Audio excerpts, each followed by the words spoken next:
So this is a copy of a photo that I took. See, it's got my little name right there on there. See if you can scan that. I don't know if it'll work or if it'll take you somewhere completely different. Because it's like backwards and stuff. Maybe I'll fix that in the video. But so the story behind this photo is I got these bracelets. Now this one was given to me by a very special military person, a beautiful woman. I want to say her name was Robin, not sure. But she gave it to me because I was in a tough time, in a traumatic time. And she gave it to me when I needed it the most. And she said, it's from the military. These were given from the military to give out to people in situations like yours and stuff like that because it is a donation from the military. And I thought, that's so cool that they would care enough about people in my situation, which was like basically like a traumatic, post-traumatic stress kind of situation, whatnot, and maybe a little bit of agitated mania from anxiety, whatever. And so I became obsessed with it, and I loved it because it had the Lord's Prayer on it, the way that I was always taught it. Our Father, who art in heaven, hallowed be thy name. Thy kingdom come, thy will be done on earth as it is in heaven. Give us this day our daily bread, and forgive us our trespasses, as we forgive those who trespass against us. And lead us not in temptation, but deliver us from evil. For thine is the kingdom, the power, and the glory forever. Amen. Now, with that said, I thought they were super cool, and I wanted more. So I wanted more because I wanted to give them out to friends and people that I worry about and care about, and people that I just see struggling in general. I wanted to carry on that tradition. So I bought some, and I got some for that. And they're on Amazon. You can buy them and stuff. But these would be like a gift from me if ever I give them. So, but I wanted to take a picture of it so that it was beautiful. And this candle right here was a present from my late dad. And this Bible I got at a garage sale, and I didn't have to pay for it because I was just in the mood to collect old vintage Bibles and stuff like that before really becoming truly close, as close to God as I feel like I'm becoming more and more now, considering my tough times and loss of my dad. But so the story behind this Bible is that it was from this guy who passed away a long time ago, and he believed that you should never charge for a Bible. Now, am I going to charge for these? Yeah, of course. But never a Bible. So those are two things that I would never charge for, ever. I'm indifferent when I see people sell Bibles in Christian bookstores, and I think, geez, that's kind of messed up. But I like to tell myself calmly, maybe they're just selling for the skins and not the content within. That content's free, and that's just a really over-glorified Bible cover. And that's fine, as a question, not whether someone's making profit. Question if what they're doing with that profit. I think that was one thing we learned at church. Is it's good. It's not a bad thing to have money. It's a bad thing to have greed. It's a bad thing to feel like you have to own everything. To feel like you have to that any giving that you're doing is a sense of loss. That's why I really get stressed out when people bitch about some of these people like Joyce Meyer or Joel Osteen when they have a private jet or something like that. They sell books. Their books contain portions of the scripture, but otherwise other opinions. They do speaking engagements, blah blah blah, that aren't always delivered as a pastor or whatnot. And so I can embrace them and enjoy them, and even as a gay man, knowing that they are completely against me.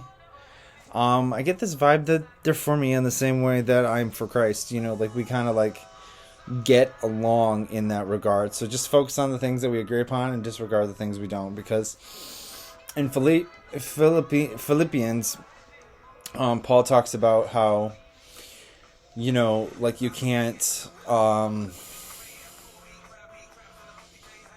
can't really hate someone that's speaking about God when they're speaking about God, regardless of what they're saying. And in a Bible study, we talked about how you never know who's going to say what God's trying to say to you.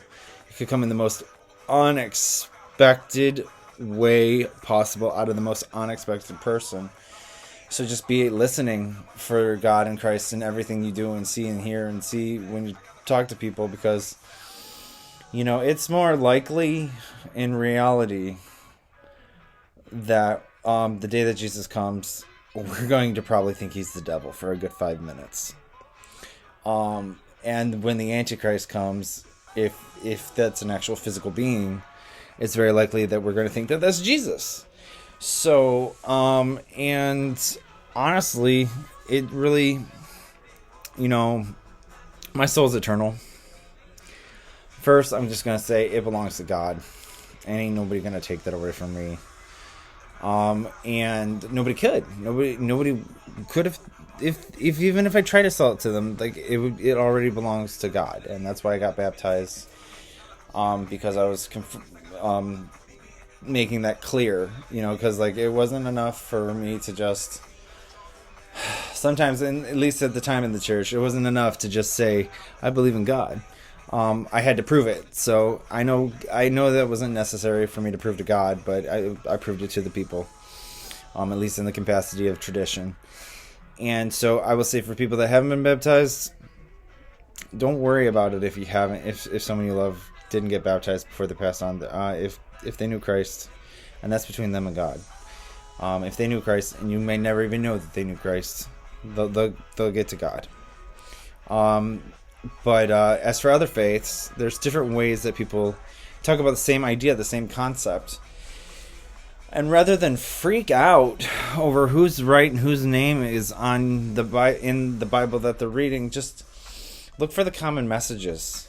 I mean, there's a significant amount of proof that there is a higher power than us.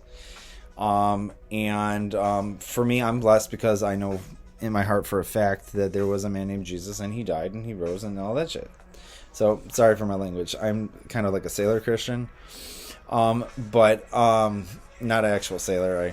I don't own a boat, but if I did, it's probably because I don't walk on water. I'm not perfect.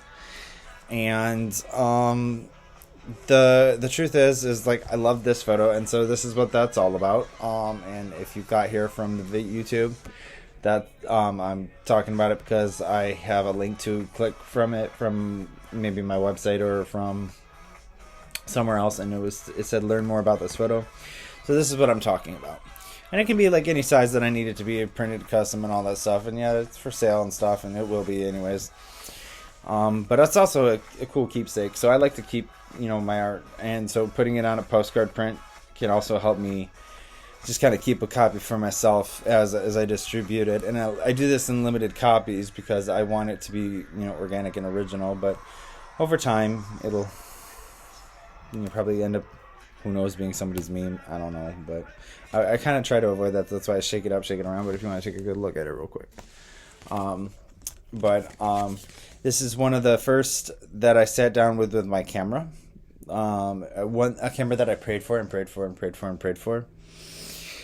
That I didn't get until like way after. The story behind the camera was like a big back and forth with my dad. Like, if I save this much, will you chip in this much? And if I skip this many Christmases, and I went a couple Christmases without presents, by the way, and never got that paid back. But it still worked out because my dad left me with a lot of ideas and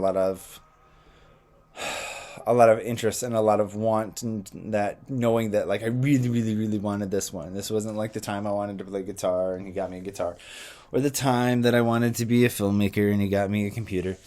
This is like the camera was like a big thing for me, and I was blessed by my mom to get it. But now she kind of owns it right now because of some stress that I'm under. I wanted it to be safe. I gave it to her to kind of hold on to as I kind of cool my jets a little bit. It's been a heated summer. It's been an awful spring.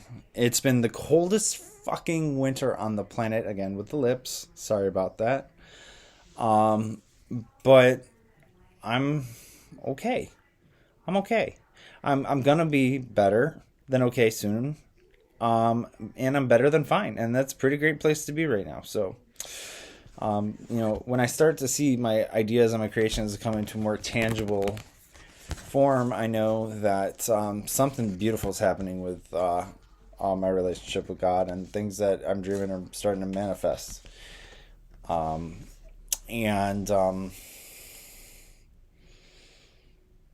there's room for miracles. And for new things, and I don't have to give up hope on absolutely everything that I've ever dreamed in my entire life. Just because I don't get one thing or the other. But I'll transition into many different things as I grow old. But I'm definitely not a caterpillar anymore, and I'm not sure if I'll ever be a butterfly. But I won't be crawling on the floor or on the ground anyway. So yeah, I hope you like it. And as I have more information on it, I will put it down below on how to purchase it. Right now, it's not on the Zazzle website. I'm thinking I'm not going to debut this truly in its commercial form until I start vending and I start doing more with that. So, but yeah, I'm a season behind on that because of some stuff that just came up. Some medical and mental stuff. Just again, it's cold summer. Mostly because the air is on like all the time, and it's hot outside, and the constant change. So, but yeah, I'm rambling, but I always see that the longer YouTube videos are just something that I like to add because I don't like being short with people.